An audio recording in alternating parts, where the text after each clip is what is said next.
On this experiment, we're going to determine the percent chloride in a sample. And that sample is a salt sample. The salt we are using contains the chloride ion.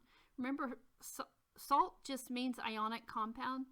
So whatever is in our sample, it must have a metal bonded to chloride.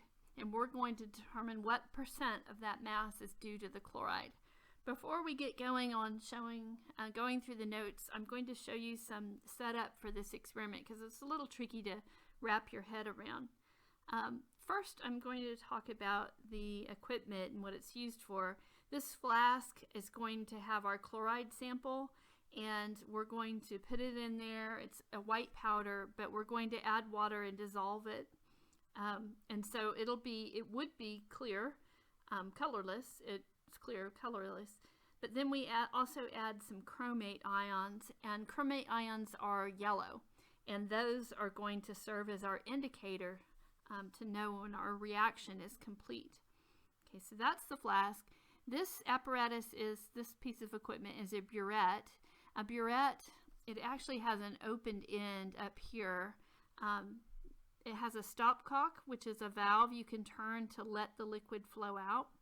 So we fill this with our other reactant. My pen is doing something funny there. Anyway, and so the silver nitrate is up here. The nitrate is a spectator ion. I'm only interested in the silver. And what we will do is we will open the stopcock and let this drip out. And when it does, the silver ion will bind to the chloride ions. It's much more attracted to the chloride ions than it is to the negative chromate ions for whatever reason. But smaller ion, tighter charge, I guess. But anyway, so it'll bind up the chloride first, and then if all the chloride's done, it will start to bind up the chromate. When it binds to the chromate, the solid that it forms, the precipitate that it forms, is orange. Okay, so the solution starts off clear. You can see through it, but it's yellow. As the precipitate forms, this silver chloride precipitate is white, so the solution turns kind of lemony white and cloudy. And then as soon as the chloride is gone, it binds to the chromate, and this is orange, and so your solution will start to turn orange, or your mixture will start to turn orange. Now what happens sometimes, or all the time, is that especially when you get toward the end, sometimes the silver will find a chromate, but then if there's a chloride nearby that doesn't have one already, it'll leave and go over there. So sometimes you'll see it turn kind of orange, but it goes away. It only will stay, the color will only stay when all of the chloride is already bound up with silver ions. Okay, so the purpose of the chromate is to tell us when all of the chlorides have reacted, and that allows us to do our calculation. We can keep track of how much solution we put in to know how much silver we had to add to react with all the chlorine and chloride, and then we can do our stoichiometry calculation magic to figure out how much chloride was in that sample. Okay, the other thing I wanted to show you is the burette, because the burette is kind of like a graduated cylinder, except that it's numbered upside down. So I'm just zooming in on this very top part. The top line is actually 0.00. And if I counted right, this one is 1.00. Okay, so let's talk about how to read that because it's kind of upside down. So let's just say I have some liquid in there, and of course I'm going to read at the bottom edge of the meniscus, and I drew it the best I could, but let's just say that this bottom edge falls right on that line. So let's just say it's right on that second line down and read that off. So I've got to remember this is upside down. So this should go from 0.1 to 0.2, 0.3, all the way down to 1. So that is the 0.2 line. Okay, and the thing is there is a line for 0.2, so I need to estimate one more. And if I'm saying that it's right on the line, then that I would estimate a 0 there. So whenever you take readings on our burette, make sure that you put a digit here because there's a line for that, and one more digit because you need to estimate one digit. Sometimes it's hard to see that. Sometimes this last digit is either a 0 or a 5, depending on if it's right on or right between, because it's hard to judge, but you can judge that. You have better eyes than I do. But anyway, so let's start going through our notes. Our solution is a homogeneous mixture. It has a solute and a solvent. And chloride compounds that we're going to use, we're going to put them in water. So we're chloride compounds in water. The solute will be the compounds. Or we could say the chloride is one of the solutes, and we don't know what metals it's with, so some metal ions must be there as well. The solvent is the water. Molarity is a measure of concentration, and we use capital M. It needs to be a capital M, not a small m. It is moles of solute per liter of solution.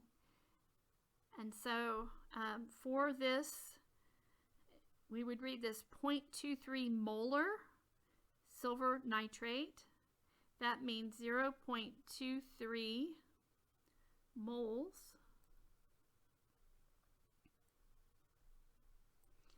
per 1 liter of solution.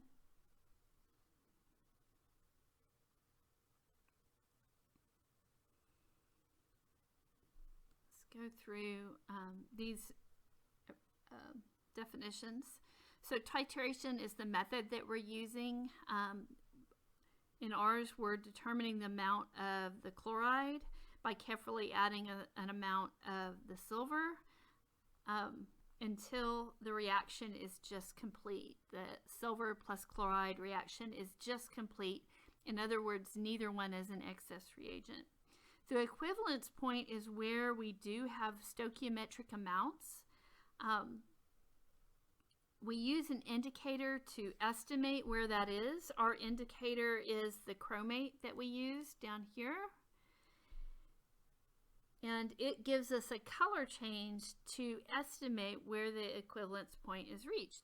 If you can imagine, really, the chromate will tell us just after, we'll get that color change just after all of the chloride is gone. And this is why you don't want to just keep adding and adding until your solution turns really, really orange, because it's when it first turns orange that you finally got all of the chloride reacted. If you keep going beyond that, then the amount of silver is just extra. It's what's binding to the chromate. Anyway, so our indicator is our chromate. Our end point is when the color change takes place. So we would say that these two ideally are very similar.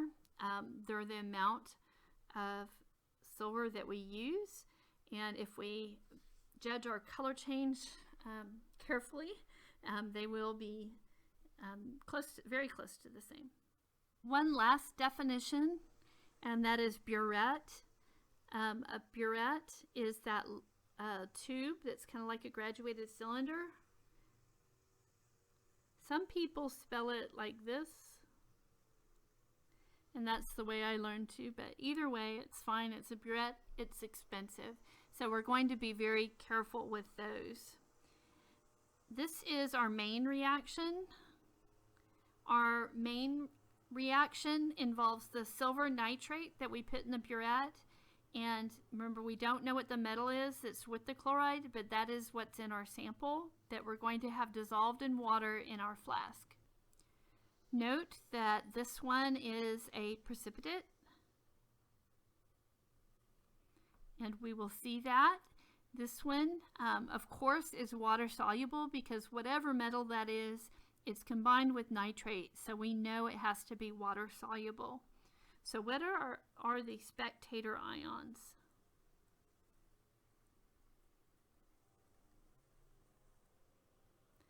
It's going to be whatever the metal X is, and also the nitrates. These aren't reacting. Remember that over here, these are ionized in water. They're both aqueous. They're broken apart into their ions. These two are not coming together with anything. They are just spectators. Now, it's very important that this one is a precipitate.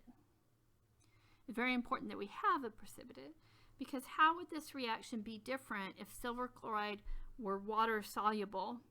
Well, if this were water soluble, then there would be no reaction. Remember, for a double replacement reaction, you have to have one product that is a precipitate or a covalent compound like water. So this is our net reaction. Our silver ions from the burette are mixing with our chloride ions that are in our flask underneath, and they're forming this white precipitate. You need to know this net ionic equation and know the spectator ions. This is our other important reaction. This is the reaction with the indicator. The indicator is actually put into solution as potassium chromate, but the potassium doesn't do anything. It's another spectator ion. The silver ions react with the chromate as soon as the chloride's gone and form this dark red precipitate. It actually looks kind of orange when this happens because we still have this yellow around somewhat.